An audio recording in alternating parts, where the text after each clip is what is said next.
Welcome to Myths. I'm Matt Huss. And I'm Dan Rose. Whether you know about Theseus or you're revising your syllabus, If you want tales with a bit of jest, or you just want to hear about incest. What? What? It's really interesting. Welcome to Myths. Welcome to Myths.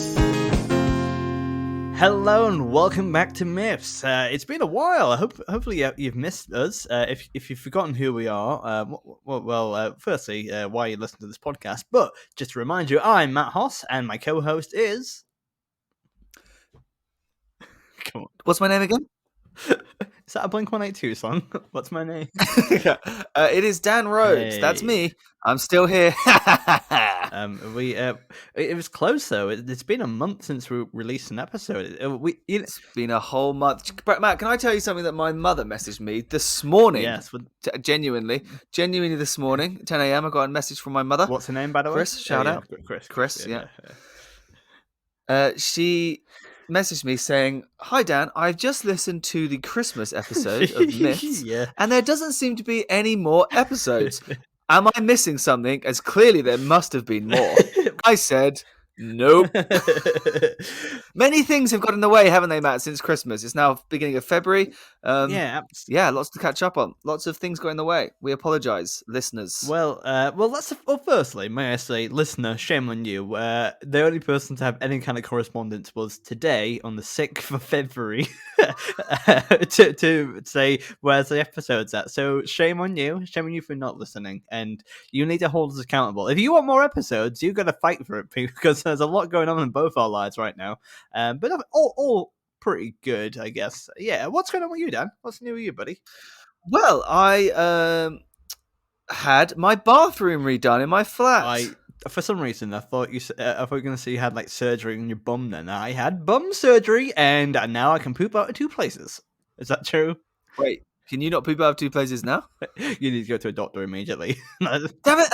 Ironically, I now need butt surgery. No, as you know, Matt, you've been to my flat. Was maybe a little dated compared to the rest of the flat, the bathroom. I think it's fair to say. I remember there's a picture, I believe, of a dolphin, two dolphins. There are, yes, two dolphins jumping over an imaginary ocean, and over some mold as well. So yeah, it's. Well,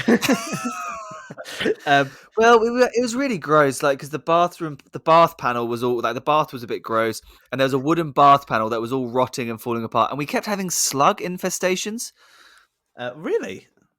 Like, I kept having slugs come into my bedroom, because my bedroom's the closest to the bathroom, and they'd like crawl across the hallway into my room.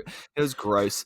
And then lots of mold, and the window seal wasn't like done properly, and it would leak when it rained heavily outside. Like, rainwater would seep in through the walls. The roof was falling apart. All the paint was chipping away. The bar, like yeah, a lot was happening. Dan also forgot to mention he does live in a tent as well, so it's there's no roof or anything. It's just.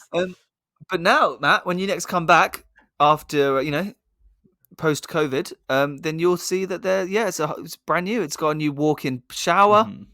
That's pretty cool. Do you like it? Do you feel like it's a brand new house? Yeah, we really like it. It makes the whole flat just makes the whole flat look much nicer. Yeah, absolutely. Well, I'm glad to hear that. But that meant I had to go home back to Essex for 2 weeks. Yeah, and it's obviously it feels kind of hard to move around these days with the literal lockdown as well. But on top of that, it's just like.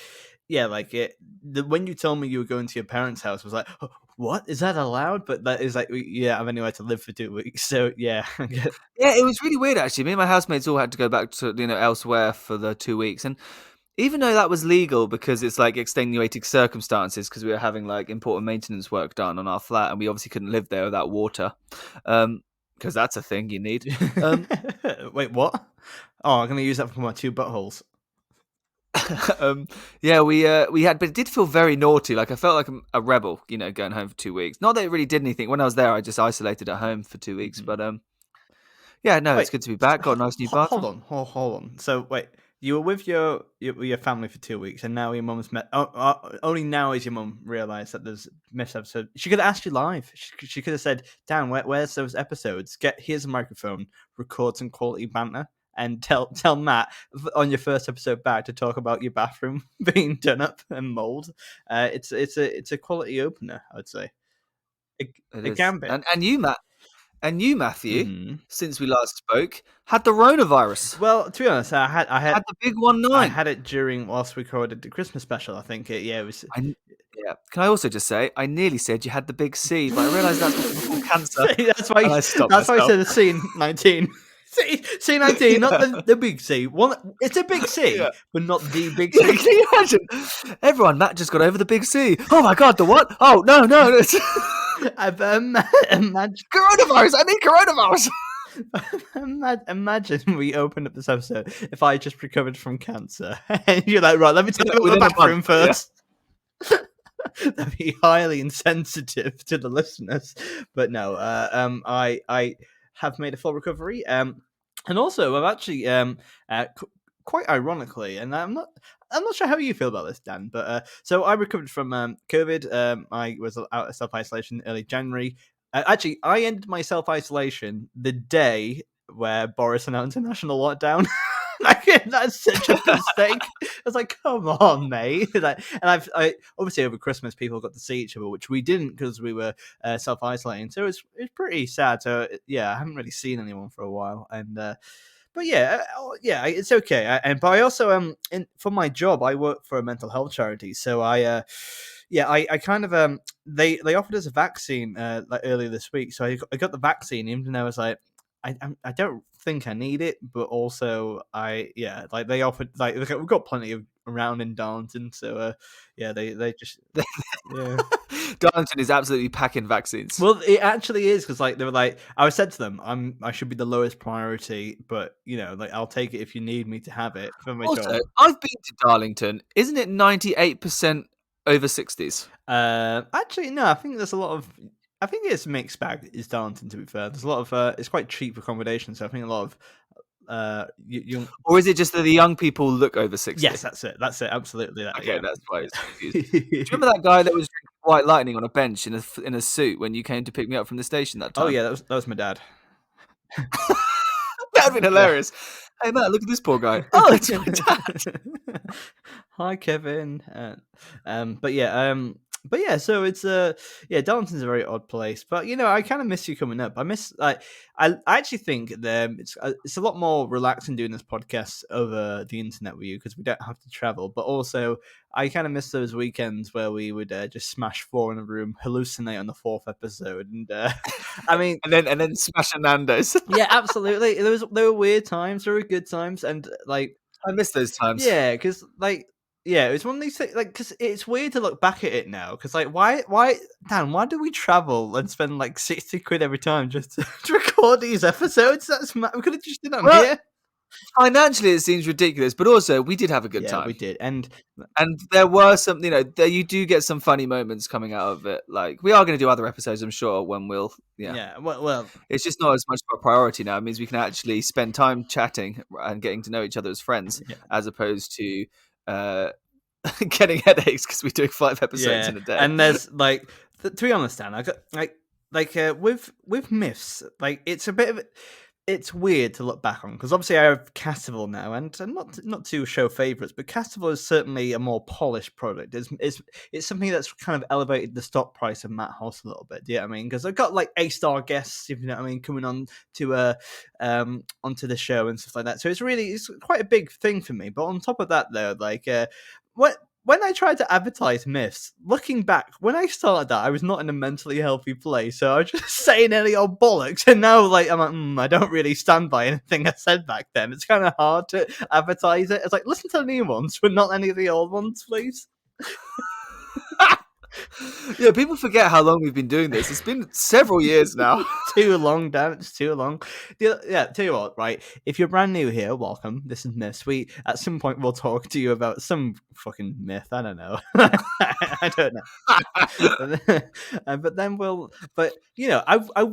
I would like you to check out the old ones, and I think they are really, really funny. But I also feel that they have a cult following now more than perhaps they. I feel that some of the humor and nuance might have dated somewhat, and I don't think I would necessarily stand by some of the more eccentric things I probably would have said. But no, I think I used to have a crises every week, Dan, and I still do, to be fair. But You did, definitely, yeah. you were certainly the support structure in those times. Those times. Tell you what, listen around October 2018. That's when you know who did what. So. Yeah, is that also around the time that you had that existential crisis? What's the episode where you said you might be gay? Oh, that was episode 10. Yeah, there we go. See, yeah. I mean, we were skirting around it. If you go far enough back, there are some funny breakdowns. Yeah, and like yeah, shame. But you've had a good time since Christmas, Matt. You had a good time. Yeah, well, I'm not sure how you're feeling, mate, but it's one of these things where we're just kind of. I think it's kind of like. Plodding along. Yeah, plodding along. Not feeling great. I'm feeling fine. I'm doing okay. I was just trying to tick along, really. But to be fair, like I think I've done a lot of good life stuff in the last month. For example, I released a book. Dan, Purify is now available on sale. You did, which is pretty cool. Have you read it yet? Of course. Yeah. Well, you said you were going to send me a copy. Yeah, I forgot about that. To be honest, I forgot about that until right now. You know, at Christmas when you sent me a book that I already had. Yes. I just want to say on record that book never arrived. By the way, the Royal Mail did you a dirty. Yeah, I'm gonna. I don't know, who do I talk to about that? Is there like a mail ombudsman? Do you get what I mean? Like, who do I talk to about that? If you know, I don't know, but it's also about how much you care about however much it costs to send it. Well, I feel that karma. It's principle. Well, I kind of feel, Dan, that the Royal Mail knew that you already had it. It's like, fuck it, we'll just throw it into the lay-by. Yeah, like, we'll give it to someone else. Maybe I do feel like I now owe you a new gift, so I will send you a copy of Purify. But yeah, and I think we should read chapter by chapter on here. It'd be good. You can listen to it if you want. Oh my god, that's going to be a whole new Myth spin-off where I just read Matt's book and rip into it. Yeah. Oh no. I critique a critical theory on Matt's book. And I genuinely wish you close reading, shall we say? I genuinely wish you weren't the first person to think of that. But there's another comedian who we have a friendly kind of nemesis kind of thing going on where he kind of antagonizes my work quite a lot. But I say friendly, it's deeply hurtful. But no, it's your mum. Yeah, and my dad's drinking white lightning on the bench. But yeah, on top of that though, it's yeah, I think other people want to rip into it as well. And to be honest, it might be shit, Dan. it could be terrible. I've currently got 3 rejection letters from agents. Ooh, shall I read one out? Yeah, please. Okay, would you like to hear from Blake? As in like publishing agents? Yeah, literary agents. So people who would like to have me on their books in terms of and sell a book to publishers. And it's very unlikely that on your first book you would to get anything. But I am nothing if not ambitious. So let me. You lose 100% of the shots you don't take. And so far with Purify, I've lost 100% of the shots I have taken. Okay, but to be fair, it's always quite hard. Do you want to read out what I say sent to the publishers? Yeah, please, and then we'll crack on with the myth, I guess. Dear whom it may concern at the literary agency, my name is Matt Hoss, and I'm an aspiring author. I'm also a professional comedian, podcaster, broadcaster, and so much more. I'm getting in touch today to submit my sci-fi submission called Purify. Please find the attached synopsis and the first 3 chapters.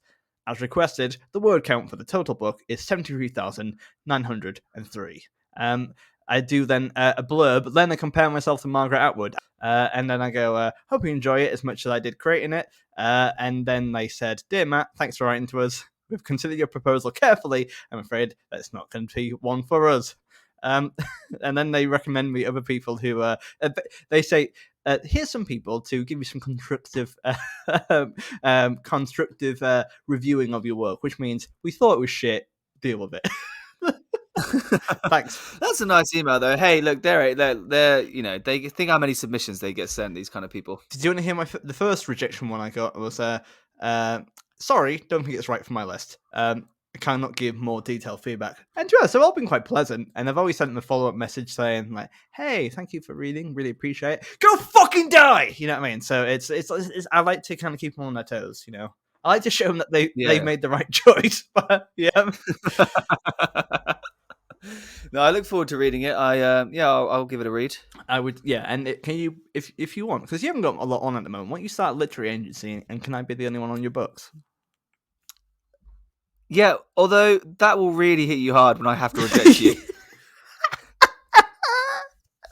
We can call it. When the agency set up purely with the sole intention of publishing your book still rejects you.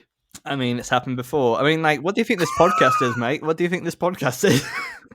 That's true. All right, I think it's time to head towards the myth. Yeah, is everything good with you, Danny? You doing okay? Yeah, doing okay.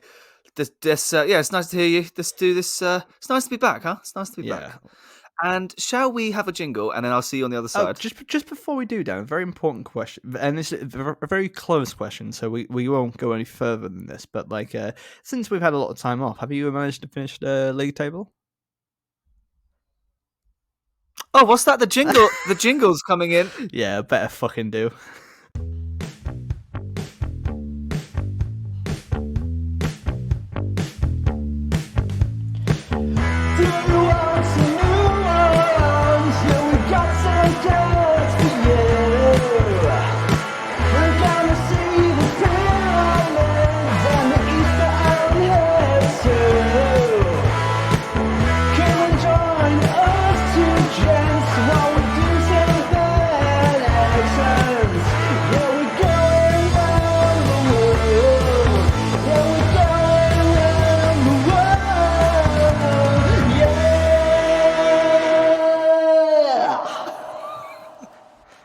All right, so Dan, what are we looking at today, buddy?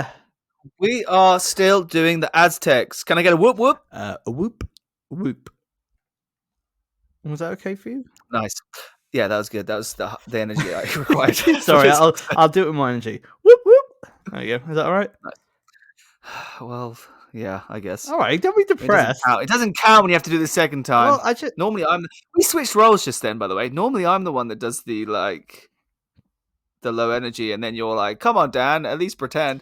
Anyway, well, 2021's a new year, so we are swapping roles. Yeah, and now what I'm going to do is just sit back and watch as you cry over a girl. So, haha, take that. Wait, no, I'll take that back. I retract what I just said. Anyway, but yeah, so Dan, so where did we leave off? Because obviously we did the Christmas special with Krampus, which was fun. But before that, we were looking at Aztecs. We were, and before we got rudely interrupted by Christmas and the festivities around that, I think we'd mentioned before, it's no secret that some of these myths, we had it with Egyptian and we've had it now with Aztecs, it is hard to find proper chunky sources, really meaty myths. There's a lot of you can find a lot of academic stuff about it, but they're not really stories. They're more just facts, So I thought today, actually, we're going to do it, but we never really did a proper send-off to the Aztecs, so I'd like to do that now, I think. So, as we kind of discussed this off air, but we're like, we should have probably done this before Christmas when we had time, because what we've done, we've allowed the passage of time to create like a scab over it, and today we're going to pick that scab for one final week.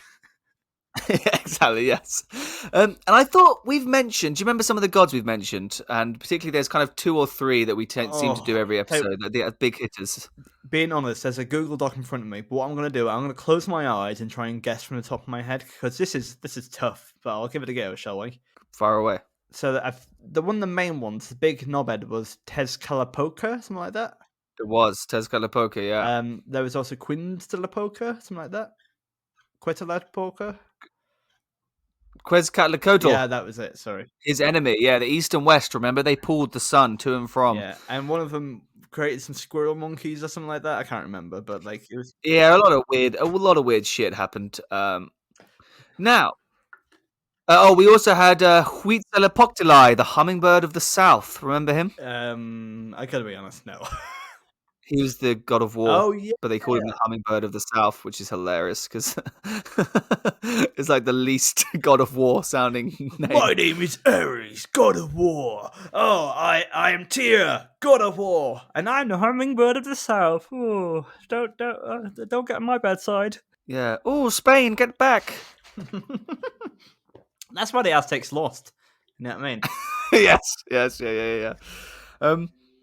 So I thought today we'll just do it I found some sources that give us a bit of a recap, some more kind of more of a deep dive into those 3 main gods that we've mentioned in other myths, because we've heard their myths and we've heard their stories and we know what they're like as people, but it's nice to know kind of what they really meant to the Aztecs, maybe like more in a historical context. Brilliant. Well, I look forward to it. And Dan, thank you for doing the research as well. It's very, very nice of you. Okay, so originally the god Tezcatlipoca, otherwise known as Lord of the Smoking Mirror. What? Ooh. What? Lord of the Yeah, Smoke? that's also his name. I think that came up in one episode we talked about. There's also people also refer to him as the Jaguar. I'm going to get to that in a Oh, minute, but I yeah. think we spoke about him more as a Jaguar before. But people also call him the Lord of the Smoking Mirror. But that sounds really cool. That sounds like a Tom Waits album cover. Lord of the Yeah, Smoking Mirror. because can I just say, up until now, Tezcatlipoca, if listeners will remember, he was a bit of the Loki figure in Aztec world, right? He did a lot of There's the 5 worlds, and pretty much every single one of those worlds failed because he somehow ruined it or did some kind of mischievous prank that meant that the world ended. Absolutely. Yeah. As pranks go, ending the world is a pretty big one.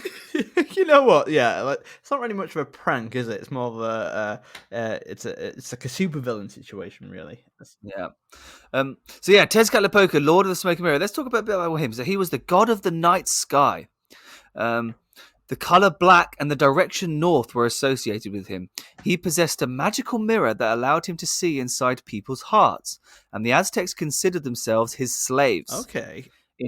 In his animal form, he appeared as a jaguar. We've talked about that before, because remember he came down to Earth as a jaguar and ate all the people Yes. that were created. I mean, And they had to start again, and they were really annoyed with him. at this point, you can claim any old bollocks, and I'm happy to accept it. It's like, yep, he came down from Earth as a jaguar, played the bagpipes, and then also danced with Greyfriars Bobby. And it's like, yeah, that probably happened. I definitely remember that. His dual nature caused him to bring both good fortune, but sometimes misery. So he's kind of like, he's like that god that sometimes he's really powerful and good, but also he kind of has a mischievous side that maybe is a little bit naughty. Do you know what he is, Dan?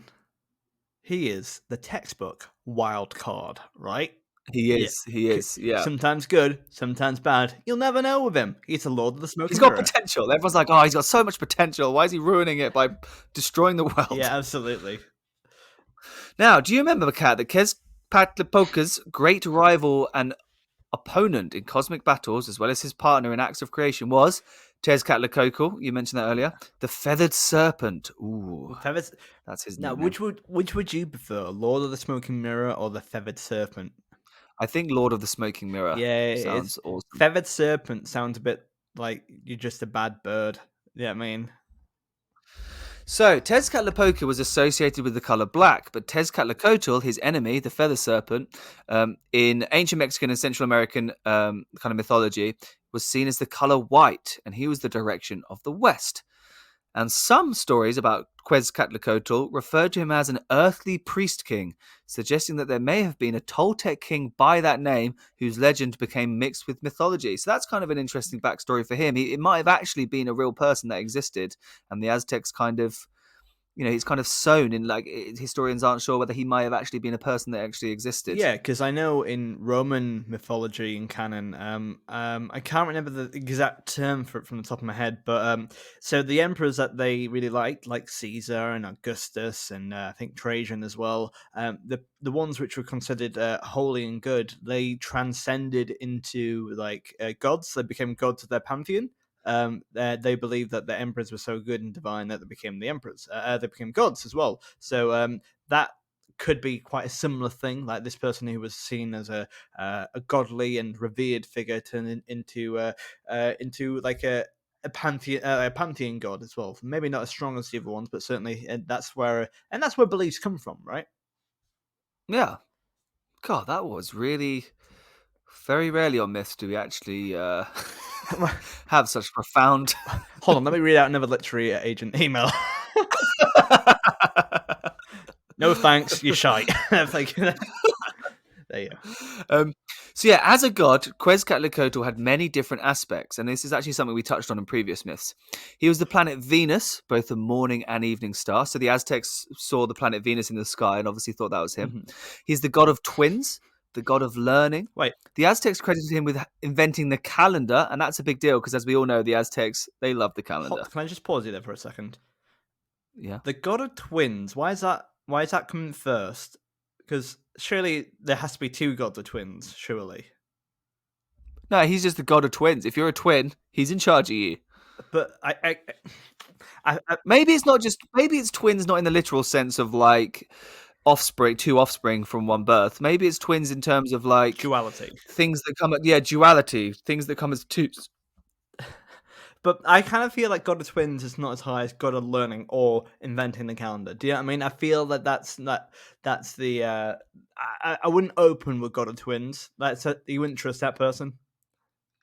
Also, I love that they're like god of he's the god of the calendar, and he's like, yeah, I prefer the god of time, Yeah. and they're like, nah, calendar. Yeah, yeah. They're definitely trying to negotiate it as well. Yeah. A peaceful god, unlike Tezcatlipoca, Quetzalcoatl accepted sacrifices of animals and jade, but not of humans. Oh, See, he's got standards, He's you can say. he's like, I want you to sacrifice living things for me, but not humans. Come on, guys. Well, I'm the opposite. I'm saying you can't sacrifice animals, but humans, by all means, go for it. Rip up that flesh, yo. When he was defeated by Tezcatlipoca, Quetzalcoatl sailed out into the Atlantic Ocean on a raft of serpents. Now that's punk. The legend, that's baller. That's pretty cool. The legend arose that he would return over the sea from the east at the end of one of the Aztec 52-year calendar cycles. Now, Matt, do you remember us talking about the 52-year calendar cycles in previous Aztec myths? Yeah, and they had like 3 sacrifices or something like that. Yeah, every town and city every 52 years they threw away all their stuff. You like would clear all of your belongings and possessions. Yes. And you would discard them. Then they would pick a villager or a member of the city to be sacrificed on that day, and then everyone would like sit on their roofs and wait for the end of the world. And if it didn't happen, it was a good thing, and then you could purchase more things and carry on again for another 52 years. Yeah. Because you remember we joked last time about what if you were an Aztec that had just moved to a new city the day before the 52 year. Yeah. God damn it. Yeah. You'd have to get rid of all your stuff that you just brought. Yeah. I remember that. It's quite good. This podcast is quite funny, actually, isn't it? I'm revisiting it. I'm going to listen back to some of the episodes. It's going to be good. I'm going to learn stuff. So they believed that Tezcatlipoca had sailed out into the ocean on the serpents and that he would return from the east, right, at the end of this 52-year calendar cycle. And here's where it's kind of intertwined with history. Because when the white-skinned Spanish invader, the famous conquistador Hernan Cortez, landed in Mexico in 1519, some of the Aztecs thought he was Quetzalcoatl, who had returned again in a new form. Oh, yeah. And actually, Hernan Cortez encouraged this among the Aztecs because he thought it would help scare them into thinking he was a god. Shit, that's kind of naughty. This guy's clever, but yeah, I kind of feel that that's. They're like, "Are you Quetzalcoatl, the god of the West?" And he's like, "Yep." And I'm gonna if that helps me pillage you all. Yep, I'm gonna have to take your land now. So yep, my bad. Yeah. Oh, that's a sad. But anyway, I think first word gonna be a tough one. Huitzilopochtli, something like that. Yeah, I think that's how we say it. Yeah. Huitzilopochtli, hummingbird of the south, the god of the war. I'm gonna say the god of war. He's a god of war. Yeah. A deity that originated with the Aztecs was the sun and war god. See, that's better than god of twins and god of learning. The sun and war. That is two hefty things to be dealing with there. The souls of warriors who died in battle were said to become hummingbirds and follow him across the sky. Blue was his colour, and south was his direction. The Aztecs claimed that an idol of Huitzilopochtli had led them south during their long migration and told them to build their capital on the site where an eagle was seen eating a snake. Have we talked about that before? It seems familiar, that one. Eagles are clutching serpents and stuff like that. That happened a lot in Greek, like oracles, like the Oracle of Delphi used to talk about that kind of crap. Because you remember, particularly in Greek and Roman mythology, do you remember that happened all the time where the oracles would never just say what they were thinking. They'd never just be like, oh, if you go to this town, you will sleep with your mother and kill your father or whatever, Oedipus, for example. Instead, they'd be all whimsical, wouldn't they? And be like, if you go to Thebes on the night of the 5th moon, then you will see an eagle clutching a serpent. And he's like, dude, just tell me. Absolutely. And also, yeah, like So it used to come up a lot in that sort of thing. And clearly the Aztecs were no different to their prophecies and, absolutely. And but also metaphors. But reading prophecies was an art form, so it doesn't necessarily mean any one thing. It's like looking at a painting and then decreeing something from it. It's like, well, no, that's not necessarily what it means. Yeah, I mean, it means different things to different people. So yeah, so one anything could be an omen, but anything could be a good blessing. Do you know what I mean? Feel a bit sorry for the Aztecs who are just migrating all around South and North American continents looking for an eagle eating a snake. And they're like, guys, we're going to have to set up camp somewhere. Well, actually, just following on from what you said, you and Ali have just said, like someone has obviously they've had a fucking long migrate and like, right, we need to camp up now. My legs are aching. Oh, we need a like a sign. Oh, look over there. That's good timing. Yeah, it's there's an eagle eating a snake, and what's the eagle saying? Caw, my name's Brian. Hi, Brian. And he flies off. A lot of eagles in mythology, isn't it? There is, yeah. Brian's he's busy. He's a busy boy. He's like, I'm very full from Prometheus's liver. Anyway, yeah. So they the eagle is eating the serpent. The cult of Huitzilopochtli was especially strong in Tenochtitlan, which is this. I think it's the capital of the Aztecs. But the pronunciation for Aztecs are quite hard, and I don't think I've got the right mouth. I haven't got my mouth around it. Do you know what I mean? Tenochtitlan. Yeah, their language is stupid. You're right, man. I didn't say that, did I? Didn't say that whatsoever, mate. Take that back. Say something nice. It's a beautiful language. It's just hard to pronounce with my stupid English-speaking brain. See, that's fine. I'm absolutely okay with that. Like, I'm okay to be the dumb one, not them. So the cult of they regarded in that city, in that capital, they regarded him as the city's founding god. That's pretty cool. Pretty And cool. also one of our favourite ones, Shippy Totek. Zippy Totek. Yeah, the flayed lord. What a lad. Yes. Flayed Lord. Oh, that's a good. I didn't realize his wrestler name was Flayed Lord. No, that sounds like Ramsey Bolton, the flayed lord. You know what I mean? It sounds like now that's a punk album. We are flayed lord, and we're gonna play your eardrums. 1, 2, 3, 4. You know what I mean? I think there's an album. Yeah. There. Zippy Totek, whilst also having an awesome name, is also, I believe, quite a hilarious god. His powers are awesome. Tell us more, Matt. So, Shippy Totek has a dual nature as well, which means he's eligible to be looked after by the god of twins, I imagine. He was the god of vegetation, Shippy Totek was, of life-giving spring growth. And at the Be like you, Matt. yeah, he's he said I'm a vegetable. Thank you for that. I think he's the god. I think you'll find he's the god that you have the most in common with. Okay, so he is the god of vegetation. He gives off life, spring growth, and at the same time, a fearsome god of torture and sacrifice. Oh wow, thank you. So yeah, maybe he is me actually. Maybe I'm Shippy Totek all again because I'm all about growth. I'm all about vegetables. I'm all about human sacrifice. You know what I mean? This guy sums me up. Is he Thanos? Yeah. Well, you know, he's a pragmatist. You know what I mean? He's a lib dem. You know what I mean? He giveth for one hand, he taketh for the other. You know what I mean? This is Zippy Totek having a delicious vegetarian meal, and then someone snuck. He doesn't realize that someone doesn't know and giving him meat. He's like, "Yeah, I'm all about vegetation. I go vegan all the time. I'm all about giving life and the spirit of growth. You know, I'm all about the ecosystem." Wait a minute. What sausage is this? Is this a real sausage? Is this a vegan? This isn't a vegan sausage. Right, someone tortured this motherfucker. Then they would take the meat from that person and put it in. Yeah, but I thought you said you were all about. No. Okay, guys, you don't understand how important this is to me. Yeah, Shippy Totek is a complex person. You know what I mean? They have a lot going on. I feel like. Can I just say, the Aztec gods, and we have talked about this in other myths, they're all about, like, most gods have a dual nature, and I think that's actually quite good, because it's saying that everyone has two sides, you know? Yeah, absolutely. What's your dual nature, Dan? If you had to be a god of two different, like, contrasting things, what would it be? I am the god of kindness and sharing of culture, whilst also being the god of inappropriate jokes. Well, I wouldn't say kindness, but yeah, sure, why not? But yeah, I Shut your fat mouth. Well, you proved one of them, right? Inappropriate jokes. Here we go. Okay, thanks, Dan. Thanks for that. Great to be back. Not hurt whatsoever by that. Chris, I hope you're happy. You forced this. Chris. Yeah, you wanted more episodes, and here we are. Hope you enjoy it, mate. My brother hasn't listened to a while, but so technically, I think your mum is our number one fan now. Which, Nice. yeah, but to be fair, my brother does have a 2-month-old, so yeah, it's To be fair, he's up a lot of the hours, so why is he not listening to it? He has a 2-month-old. She get that looked at. Yes. Anyway, so let's talk more about Shippy Totek.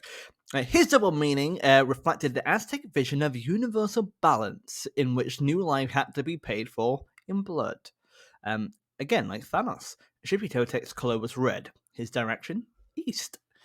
The Aztecs took up, in addition, the worship of Tlaloc, the important god of rain and fertility, long known under various names in Mexico and Central America. He governed a host of lesser gods called the Tlalocs, so Tlaloc and Tlalocs, and who made thunder and rain by smashing their water jars. Interesting. Have you ever made thunder by smashing a water jar, Dan? I haven't, but there's something quite arousing about the thought of smashing someone's water jars. Yeah, it's kind of like Beyonce and Lemonade, just getting a baseball Yeah. bat and smashing stuff, That is a quite up-to-date reference from 2016. Well done, Matt. 5 years ago. Okay. Other day... I bet the only reason you know that is because of James Acaster's thing about 2016. Let's move on. Other deities, such as Huitzilopochtli's mother, the earth goddess Quatlique, Lady of the Serpent Skirt. Lady of the Serpent Skirt. That's bloody brilliant. Lord of the Smoking Mirror and Lady of the Serpent Skirt. That sounds cool. That's going to be our names from now on. Probably played key parts in the religion of the common people, who are mainly farmers. Many deities were associated with flowers, summer, fertility, and your friend of mine, corn. All right, I think that's it. Dan, thoughts and feelings? Yeah, it's sad. I think that's the end of the Aztecs because we've kind of covered all their major myths, and I just thought that would be a nice way to close off. Right, we're kind of recapping some little more background information, and just kind of, hey guys, if you're going to take anything away from Aztecs, it's those gods we just mentioned. They're the important ones. So yeah. Well, thank you for doing that. And why don't we go and give it a bloody old rank? Hey there, my name's Matt Huss, and in this link I have an American accent, and I advocate the safe use of missed podcasts in small doses. Dan, so how do we rank this out of 40? I would do it in 4 categories, and each one out of 10. Brilliant. And what are those categories? Off the top of my head, I'm thinking life skills, the practical things we've learned, morals, the morals things we've learned, creativity, like the narrative, the storyline, and WTF, the what the fuck moments that made us be like, what the hell? Who even wrote that? It's up to you though, but that's just my suggestion for how I do it. I think that's pretty good. I'm not sure if anyone knows this, but before we recorded the first ever episode, not the pilot, as in like the episode 1, we were like, we need something to at the end of this to sum things up, and we just created 4 random categories, and we're like, yeah, that'll work, and now they're stuck with us for over 100 episodes. That's pretty cool. And it turned out to be a baller idea, didn't it? Yeah, absolutely. I think it actually works because it's a way of summing up the episode without just going through it bit by bit, bullet point by bullet point, and it's a fun way of doing stuff, I think. Well, hopefully it's fun. Yeah. I think it's 100 and something episodes would say otherwise. Yeah, that's, you know what, Dan? I think as a little challenge to ourselves, we should give each other an episode, an old episode to listen back to, and we have to report our findings. Kind of like like between episodes 1 and 20, it has been early one. Oh man, yeah, and I think we have to kind of discuss that, and like kind of like a book club. Podcast club, Shane club. Anyway, life skills, Matt. Practical things we've learnt. Start us off. We learned how to create cool names for ourselves. That's pretty cool. Yeah, that's true. This myth's a bit weird because it wasn't so much as a story. It was just kind of a bit of everything, a bit of history, a bit of this, bit of that, synopsises, background checks. Ooh, but I know one. Yeah, I think we have learned how to build stuff, how to sail across a serpent. Yeah, I think building a raft out of serpents and then sailing across it every 52 years is mental, but great. How to sacrifice someone. Yes. How to be the god of twins, duality. Yeah. How to make a mirror, how to see into someone's heart with a mirror. Yes, I like that a lot. We also started up a religion in terms of in like certain cities, like the cult of Huitzilopochtli. Yeah, how to start a city. That's true. It's not huge though, is it? Life skills. Learn how to eat a snake. Learn how to eat a snake. Brian the We Eagle. learn how to torture. Again. Yeah. We also learn how to build vegetables. Grow We vegetables. learn how to create thunder by smashing water jars together. I'm gonna say 4. I agree. 4. It's gone in. Boom. Morals. Morals. Oh, nice. We said at the same time. Well, actually, it's quite good morals, aren't they? Because they're all about duality in nature. They're all about how you can be good and bad. Mm-hmm. You know? Yeah, and I think that actually says a lot about, they're very human. yeah, and I kind of what other aspects do we have? They all kind of balance each other out, but also balance themselves out as people as well. They are kind of well rounded and have different flavors to them. Do you know what I mean? Mm. I'm not sure though. I don't think there's I don't think there's that many moral messages though. Like don't trust the Spanish invader Hernan Cortez. that's one. That's a big one. That's one It's moral. a big one. That's one moral. Yeah. It's a shame they didn't take it on board. I should listen to this podcast. Should listen to this podcast. Actually, I think they turned off because I can't say the language, which Dan says is stupid. Not me though. I didn't say that. Anyway, I actually don't think it's that much. Don't sacrifice animals, but sacrifice animals, but not humans. Is that? Yeah, only do humans once every 52 years because, otherwise it's a bit crazy. It's not high, is it, morals? Come on, it's not been that kind. I think a 3. Yeah, I was struggling there. I struggled. Creativity. Okay, I think this isn't bad. Take me through it, Dan. Creativity. Firstly, let's talk about how cool their names are. Yes. Shippy Toe Tech, who are you, Flayed Lord? Little song for you? Flayed Lord. God of the Smoking Mirror. The Feathered Serpent. The Lady with the Serpent Skirt. The Hummingbird of the South. I mean, come on, these are cool names. All of them apart from the Hummingbird of the South, but yeah, go on. Yeah, I like their creativity, and I like how they each have, like, we talked about this before, but they each have a designated, like, north, south, east, west. Mm-hmm. They each have a designated, like, role, be it a kind of a good and important role, and also kind of a bad role. They're kind of neither bad gods nor good gods. They've kind of all got their responsibilities are spread. You know what I mean?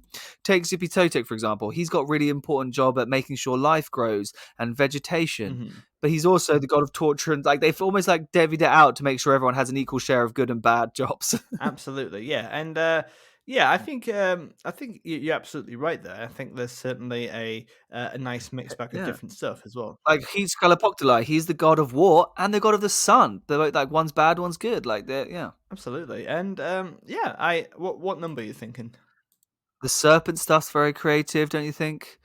The smoking mirror is very creative, like looking into someone's heart. I think it's like a good 5 or 6. I'm gonna say 6. I think 6 is definitely where it's I at. agree. And finally, WTF? The mess up things. Right. Firstly, I'm gonna say Hernan Cortez, pretty messed up. Massively. Pretending he's the god.